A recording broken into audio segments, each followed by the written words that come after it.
Olá, estamos iniciando a aula 19, que vai falar sobre operações com matrizes e teoria dos jogos dentro do curso de Economia. Então, nós vamos mostrar a ferramenta de matrizes usada em algumas aplicações. E o começo, os primeiros exercícios aqui tirados da lista de teoria e exercício, é mais uma recapitulação sobre o que é matriz, que é uma função onde a imagem ela é uma tabela de pontos que pode vir nesse formato, os elementos aparecendo em colchetes. Então, aqui eu tenho uma matriz que a gente fala quadrada de ordem 2, duas linhas e duas colunas, com essa lei de formação. É importante saber que I, a primeira posição é a posição da linha e a segunda é a posição da coluna de uma matriz. Aqui tem a lei de formação e quer saber qual das alternativas vão corresponder à alternativa que corresponde a essa matriz A. Observe que a gente escreveu a matriz com essa notação que aparece aqui. A gente lê A11, linha 1, coluna 1, A12, linha 1, coluna 2. O primeiro elemento é a posição da linha, o segundo elemento é a posição da coluna. A21, A22. Quando o I for menor do que J, e essa condição só vai ter no A12, a gente vai usar essa formulinha, 2 elevado a I mais J. Por isso que nessa posição, na primeira linha, segunda coluna, eu faço 2 elevado à posição I mais a posição J. E 2 ao cubo, essa conta dá 8. Para as outras três posições da tabela, onde o I é maior ou igual a J, a gente faz esse cálculo. I ao quadrado mais 1. Então, por isso que aqui ficou na posição 2, 1, 2 ao quadrado mais 1, 5.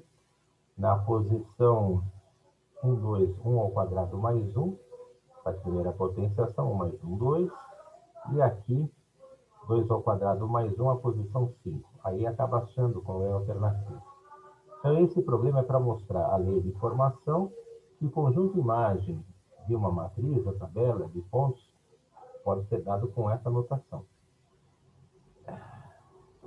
O problema 183 é um teste e quer saber qual é a matriz C, montada como sendo a matriz A mais a transposta da matriz B. Então, esse B elevado a C quer dizer transposta. E transpor uma matriz é trocar ordenadamente linha por coluna.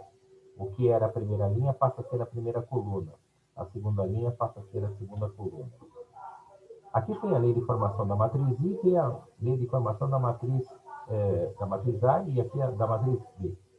Como nós vamos ter que fazer a conta A mais transposta de B, A mais transposta de B, então eu vou ter a lei de formação da matriz A e na transposta de B, como é uma transposta, eu vou ter que trocar o que era a linha, passa a ser coluna. E aí, fazendo essa troca, quando eu junto 2i com i e j mais 2j, eu vou achar, então, na soma, 3i mais 3j. E essa soma 3i mais 3j é uma das alternativas que aqui está indicada. É muito mais fácil resolver o problema por esse cálculo do que montar cada uma das matrizes para depois tentar descobrir qual seria a lei de formação dessa matriz C solicitada. Aqui eu tenho uma matriz quadrada de ordem 2, essa lei de formação para toda a matriz, ela tem duas linhas e duas colunas. Observe que a gente colocou aqui uma notação para matriz muito usada, que é colocar os elementos sobre parênteses. Aqui tem as contas feitas. E aqui foi pedido também para fazer um cálculo de um determinante. Determinante é uma função que entra uma matriz, entra uma tabela, e devolve um valor real. Então, para calcular esse determinante, que aqui tem a sua notação, né, as barras simples, a gente faz o produto da diagonal principal, coloca o sinal de mais na frente, o produto da diagonal secundária e coloca o sinal de menos na frente. E aí faz a conta. 0 menos menos 3, 0 mais 3 dá 3. E aqui teríamos o resultado.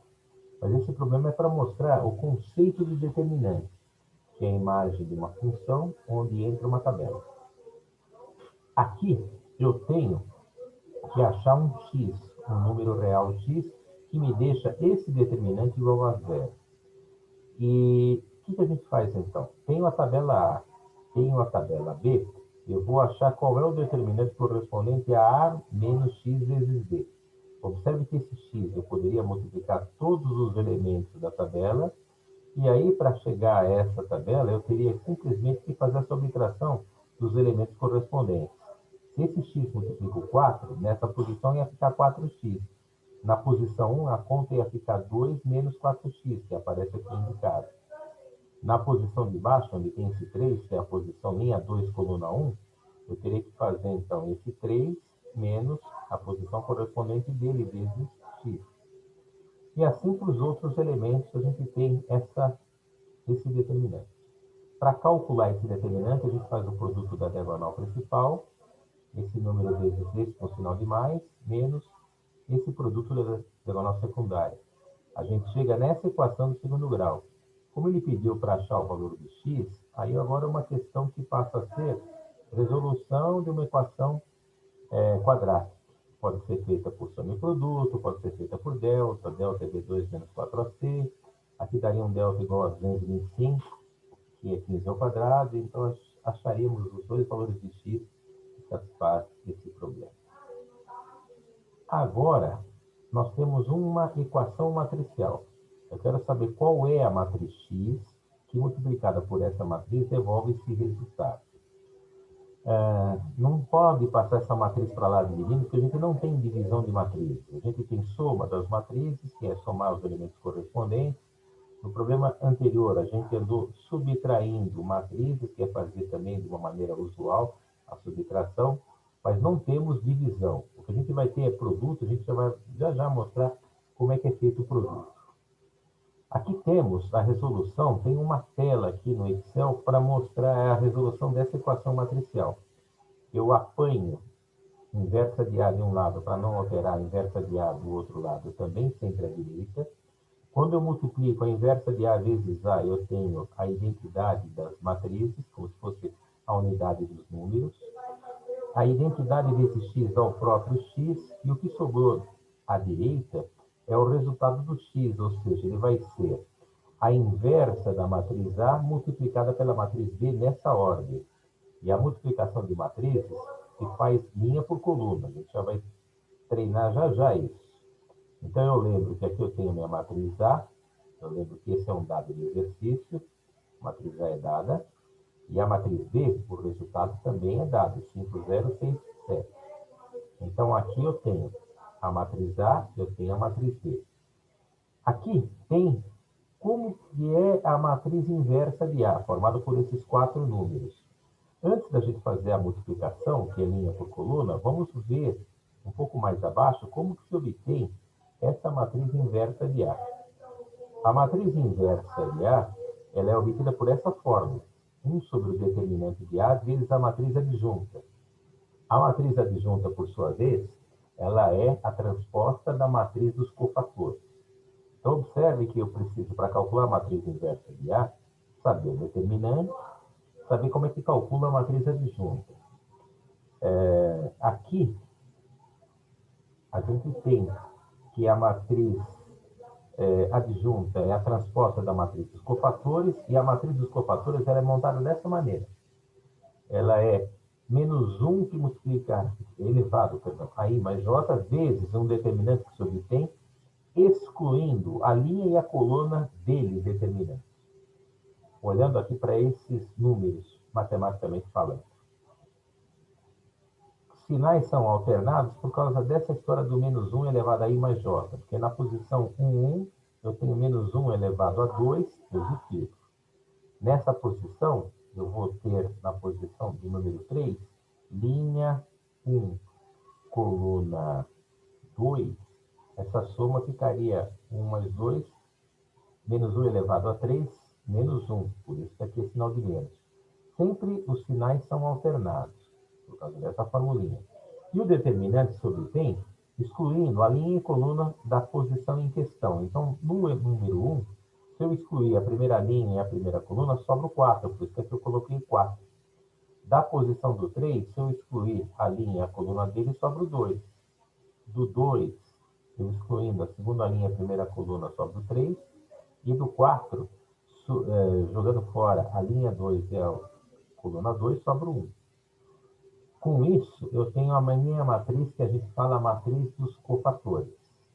A transposta dela está aqui, troquei linha por coluna, fiz o cálculo do determinante da matriz A, que é multiplicar a diagonal principal, 4. Multiplicar a diagonal secundária, 6. Essa conta dá menos 2.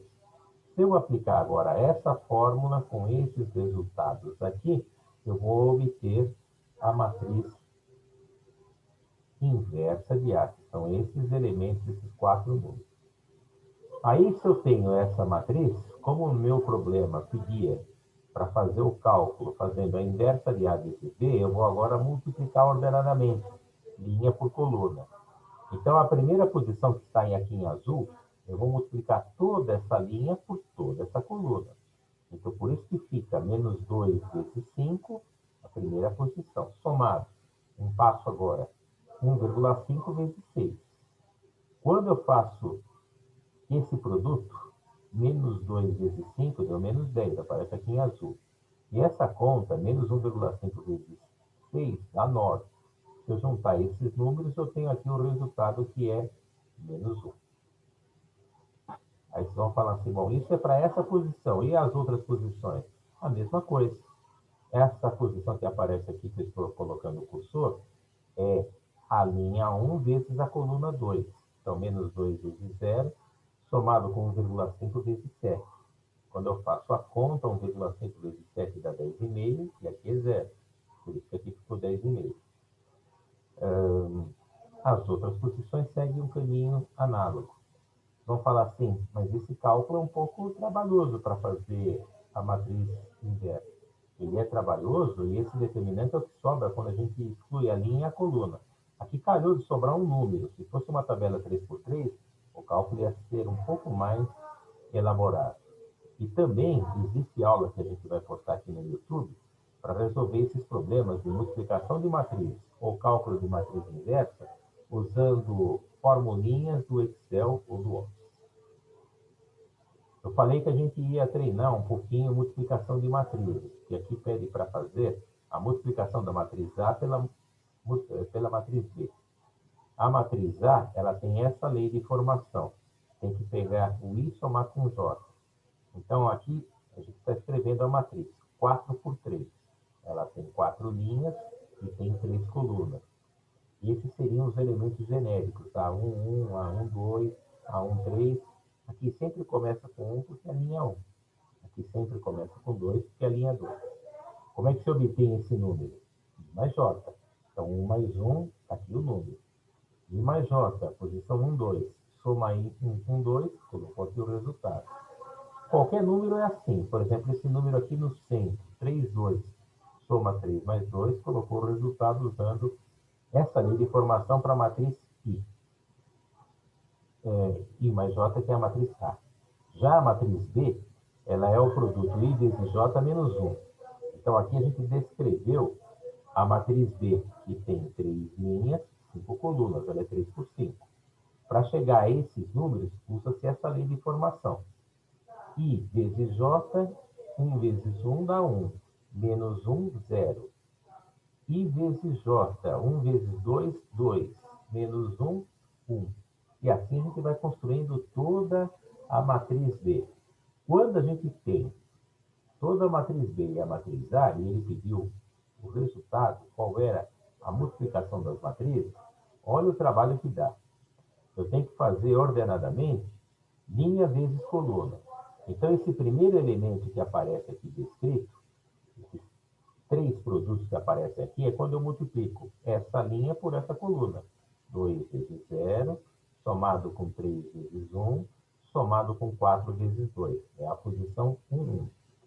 Sempre vai ser ordenadamente linha por coluna. E a minha matriz está aqui feita de uma maneira completa. Se eu tivesse que fazer a linha 3 pela coluna 2, então a linha 3, 4 vezes 1, mais 5 vezes 3, mais 6 vezes 5. Essa história do 4 vezes 1, que aparece aqui, mais 5 vezes 3, mais 6 vezes 5, os elementos são colocados aqui.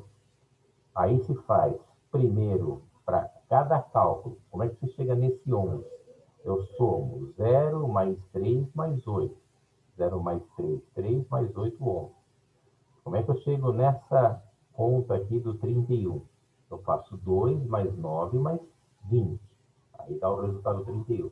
E assim a gente vai ter toda a elaboração da matriz AB. Esse problema foi colocado para ver uma outra notação possível de matriz, que é a barra dupla. Não é lá muito utilizada, mas aqui tem a notação feita da barra dupla. Aqui tem a lei da formação. Quando a soma é par, a gente coloca o resultado 1. Então, a soma vai ser par no 1 mais 1, no 2 mais 2, no 1 mais 3. Aqui sempre vai ter esses resultados 1. Quando a soma é ímpar, é 2i. Então, por exemplo, aqui, 1 mais 2, a soma é ímpar. Então, 2i, 2 vezes 1, o resultado é 2. E essa é a tabela obtida, equivalente a essa tabela. Só que aqui tem a notação com G, e aqui tem a notação com barra dupla. Existe problema se a gente dá a tabela com a notação de parênteses. Mas, finalmente, chegamos agora numa situação onde vai aparecer economia, uma linguagem econômica que usa o modelo de matriz. A gente vai ver que esse é um problema do Prêmio Nobel de 75 para dois setores de produção. É como se fosse, por exemplo, o setor agrícola e o setor da indústria. Aqui eu tenho as matrizes que aparecem em vermelho, que são os consumos intermediários para se produzir uma unidade de cada um dos setores, e aqui o consumo final. Pede-se, nesse modelo, então, qual é a inversa da matriz identidade menos A. Aqui eu tenho a identidade de ordem 2. A matriz A são os números que aparecem aqui em vermelho, e a matriz B é a matriz do consumo final. No item B, ele quer saber qual é a matriz X para atender às demandas intermediárias, calculando a multiplicação da matriz de identidade menos A, a sua inversa, vezes a matriz B. Então, nesse problema aqui, precisa ter conhecimento sobre como é que se monta determinante e como é que acha a matriz inversa. Observe que para fazer I menos A, eu faço uma subtração de matrizes. Pego os elementos correspondentes e vou subtraindo. 1 menos 3 décimos, aqui tem o resultado, 7 décimos. 0 menos 6 décimos, aqui tem o resultado. Assim, todos eles. Eu lembro, então, que para achar a matriz inversa de 1 menos A, aqui eu tenho a matriz 1 menos A, eu quero achar a inversa. Eu lembro que o produto precisa dar 1. Então, eu vou chamar essa matriz de ABCD e impor que o resultado seja a matriz unidade ou a matriz identidade. Então, esse é um outro jeito para resolver o problema, que seria resolver um sistema formado por equações, 4 equações, 4 incógnitas. Por que 4 equações? Porque eu tenho minhas incógnitas, A, B, C, D. Como é que eu obtive essas equações que aparecem aqui indicadas? Eu faço a multiplicação. A vezes 0,7 somado com B vezes menos 0,4. Esse resultado é a minha primeira posição, é a posição 1. Quando eu acho o elemento aqui da posição linha 1, coluna linha 2, coluna 1, eu faço, então, a multiplicação que aparece aqui de maneira adequada. Então, vai ficar os elementos que aparecem aqui. Esse sistema está resolvido aqui, passo a passo.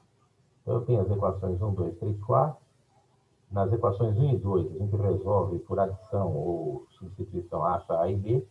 Nas equações 3 e 4, resolve o sistema achando C e D.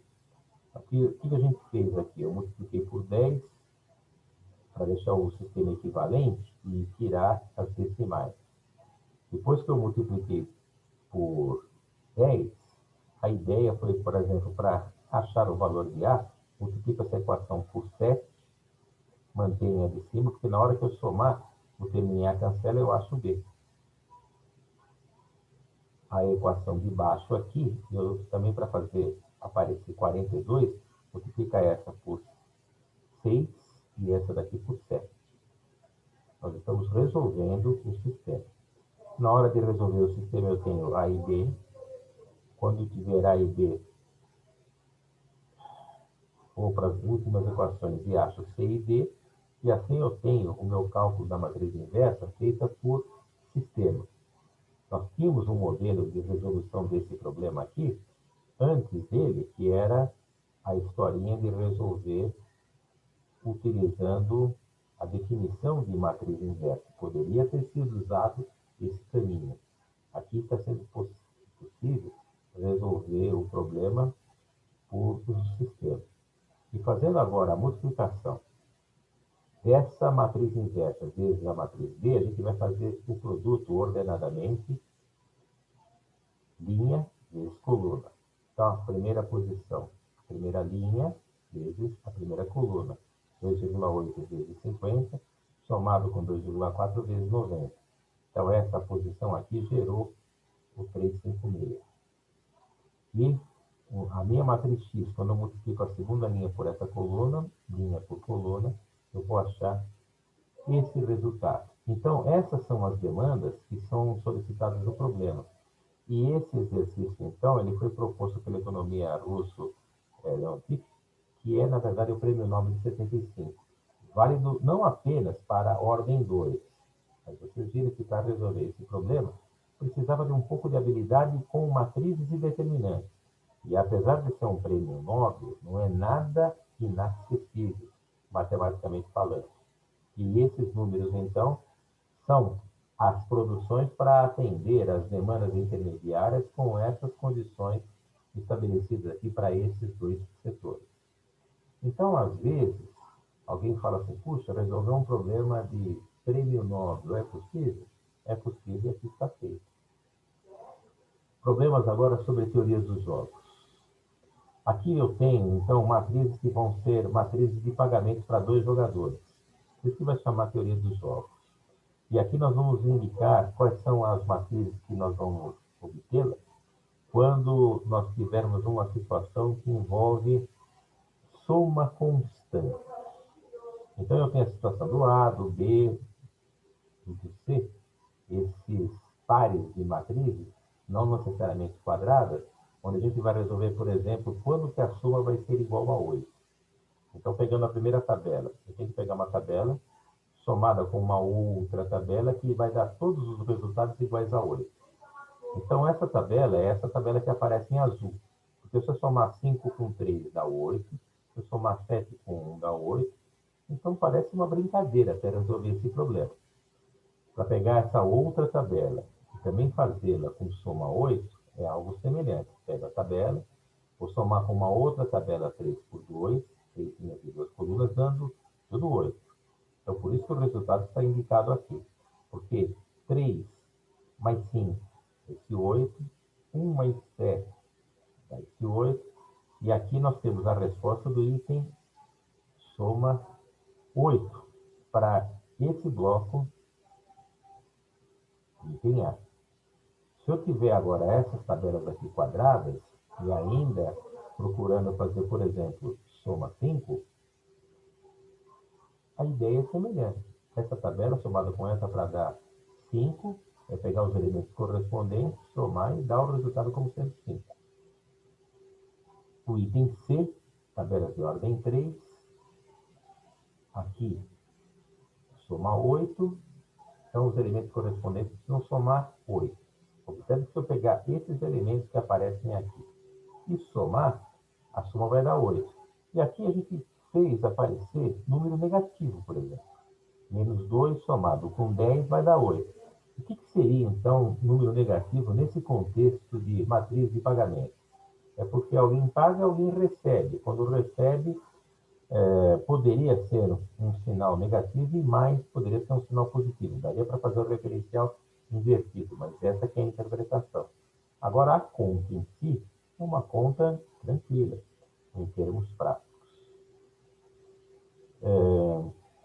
191. Agora eu vou ter um jogo, 2 jogadores, onde a soma é constante igual a R$ 800. Tá vendo? É uma moeda, mas o jeito de fazer é o mesmo. Essa tabela aqui, 2 por 3, 2 linhas e 3 colunas, somada com a tabela que eu estou querendo, tem que dar sempre 800. Então, por que aqui é 450? Porque se eu somar esse 450 com 350, o resultado dá 800.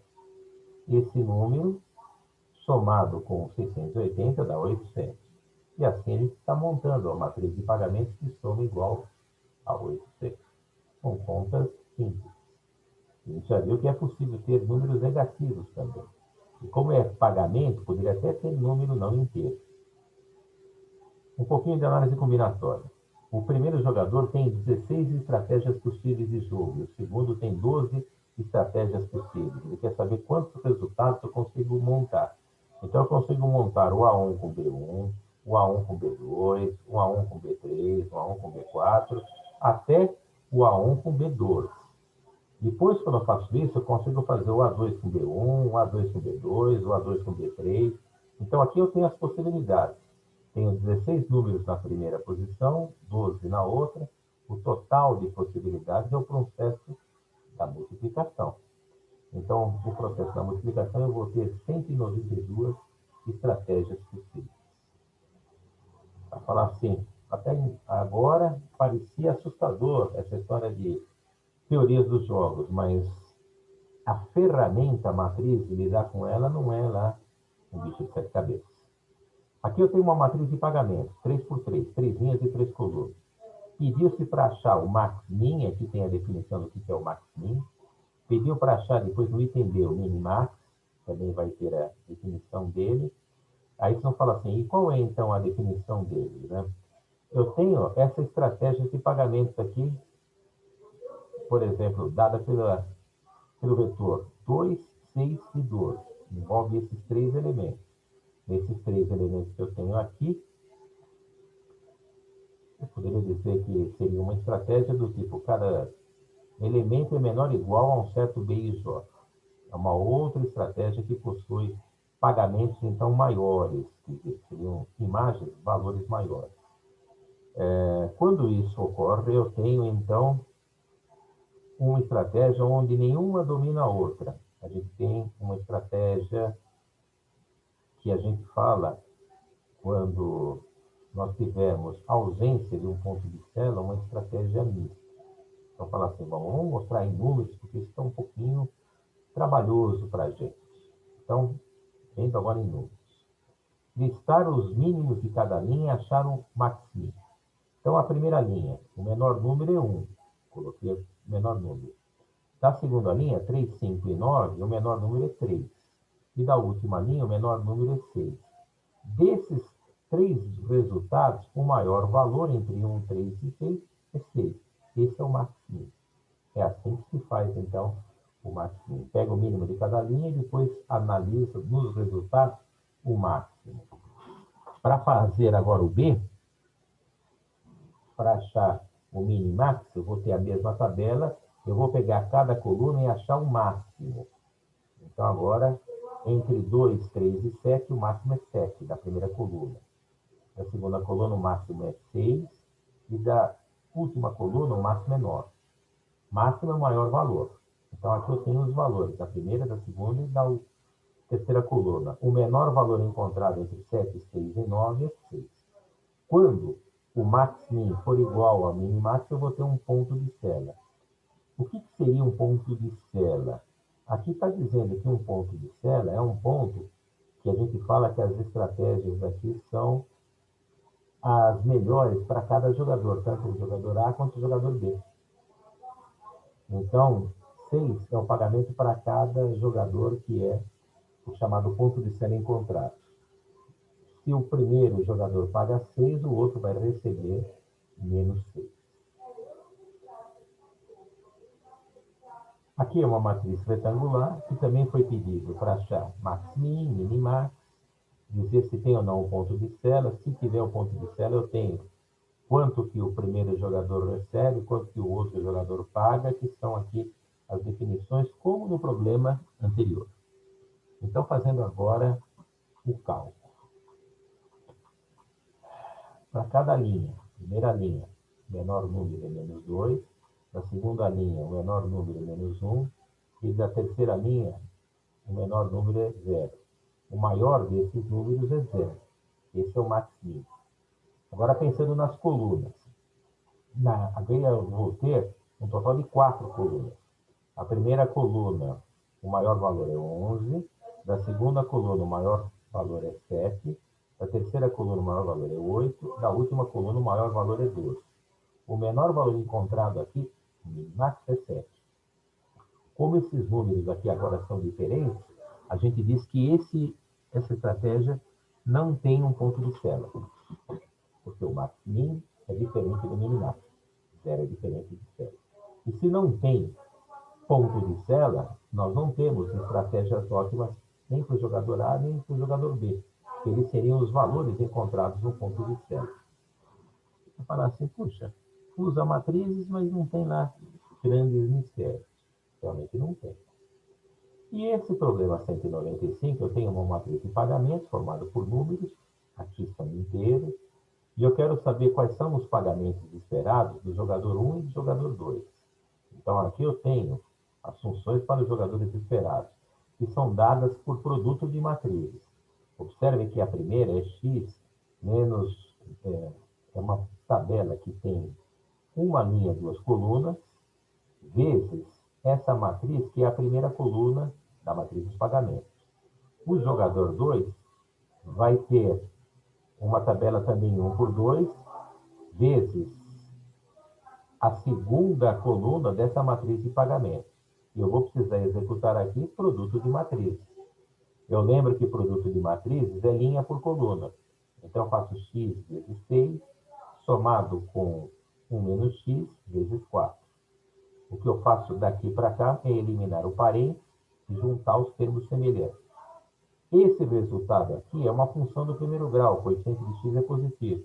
É essa função aqui, o valor esperado para o primeiro jogador, o E1. Para o segundo jogador, eu vou fazer também um produto de matrizes, e aí eu vou usar agora o que é fornecido, a segunda coluna da matriz de pagamentos. Faço linha vezes coluna, x vezes 2, somado com 1 menos x vezes 5. Elimino os parênteses, junto aos termos semelhantes. Aqui eu tenho o coeficiente de x negativo.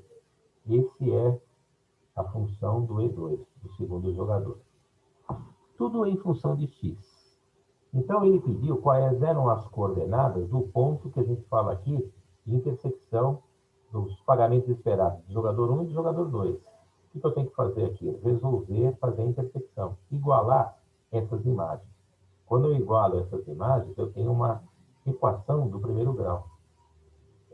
Tudo que é x de um lado, então esse 3x com 2x, tudo que é número do outro lado, eu tenho qual é o x. Se eu tenho x, para achar a imagem, que eu pedi um ponto, eu jogo na imagem de uma das funções. E aqui eu tenho as coordenadas. X igual a 2 décimos, 0,2, e a imagem 4,4, que é um número realmente entre 4, que é esse ponto de partida, e 5, que é o ponto de partida da outra função. E essa intersecção das estratégias é a chamada melhor estratégia dessas retas que aparece aqui indicada. Então, resolver problemas de teorias dos jogos é ter apenas uma certa habilidade para lidar com matrizes ou vetores e os elementos básicos que envolvem essas grandezas.